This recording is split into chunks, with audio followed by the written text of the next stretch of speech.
Hey folks, Grumpy Vlogger coming at you. I'm off on a bit of an adventure for myself today. Judy was going to go with me, but she's just still not feeling good, so she's staying home. But I'm headed to Tulsa to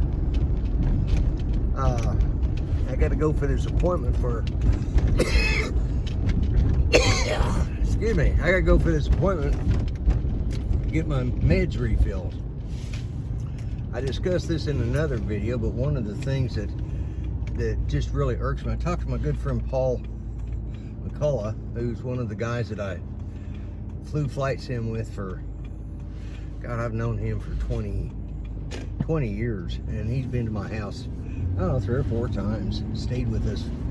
He and his wife brought their 5th wheel down and stayed with us, I don't know, 4 or 5 days here, 3 years ago when he retired finally. And they moved to Oregon. Anyway, I talked to him today and we were discussing politics. I'm going to listen to a video that his wife sent me. And it looks like, I think they're talking about the 12th Amendment, which is the one where Congress has to decide if they can't get this certified by a certain time, then Congress will decide, and they'll vote. And of course, each state gets 1 vote, so that could be good for us.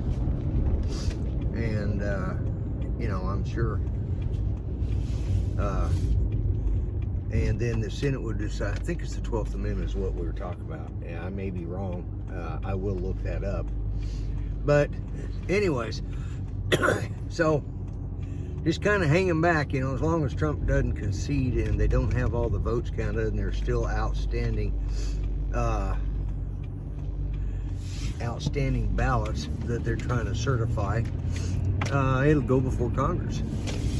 So that might be the way for Trump to win, you know.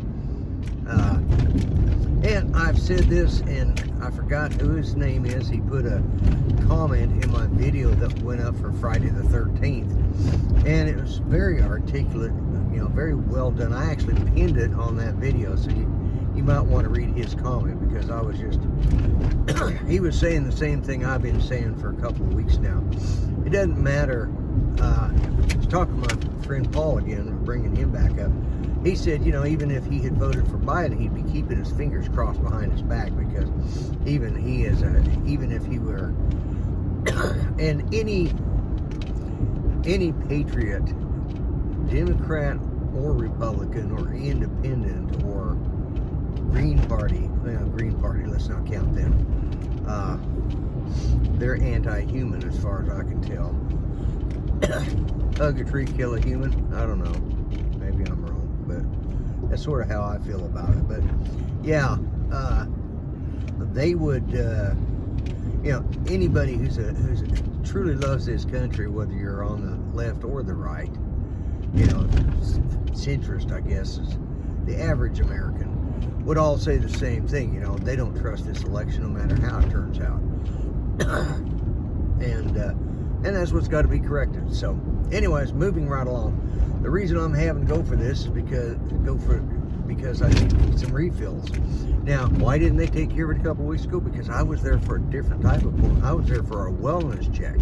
Now, he filled some of my stuff, but because of the fact I was there for a wellness check, they couldn't do an opioid checkup, which is just another friggin' way for them to bill my insurance company. It just pisses me off that they've started doing this. This is all part of the grand plan of the opioid epidemic, you know. Yeah, we got a problem, but then we've had people on drugs and hooked on drugs for years. Did they overprescribe Percocet or oxycodone? I think they did. Or Oxycontin? Yeah, I'm sure they did. But, you know, what's funny is that, how much time here? I have a daughter who is a drug addict. And I know at one time she had this one doctor, supposed to be a heart doctor. She had nothing wrong with her heart, except maybe it was made out of stone. But she would go to this doctor and she'd get as much of that oxycodone or Oxycontin as she wanted. And I even went to the pharmacy because she was going to the same pharmacy we were, and I was telling them, she's selling these. I saw her do it. You know, this is, you know, you guys can't keep filling this. And then, well, you know, yeah, whatever. And now all of a sudden there's an opioid epidemic. Yeah, because of people that abuse the system, and people like myself or Judy for that matter, or my son or my boys who both have really bad. Really? You just pulled out there like that? Are you a friggin' idiot? Anyways, you know, so there were people that abused it for personal use, and there's the people that need it that can't get it. And now we've got to go through this kind of rigmarole just to get a standard prescription refill. I'm not asking for Percocets or you know, Tylenol 3s or, you know, Tylenol 5s or whatever the hell they are. I'm not asking for any of that. I'm just asking for Tramadol and some muscle relaxers. And they're what I take if I don't have those muscle relaxers within a week. And I only take like one a day, you know, unless I'm having a bad spell with my back, and then I'll go ahead and add more to it. So, but yeah, I'm driving the truck because I just don't trust the van to go up to Tulsa. Anyways, so hey, I want to shut this off. Enough of this bitching. Let's see. How the hell do I turn on my? Oh, there it is, right here. It's on the steering wheel. Been so long, I forgot how the thing works. But anyways, like I say, be kind. Treat each other better than you would treat yourselves. Remember, all lives matter, including them born. And God bless the USA. I'm the Grumpy Vlogger, and I'm out of here. Bye-bye for now.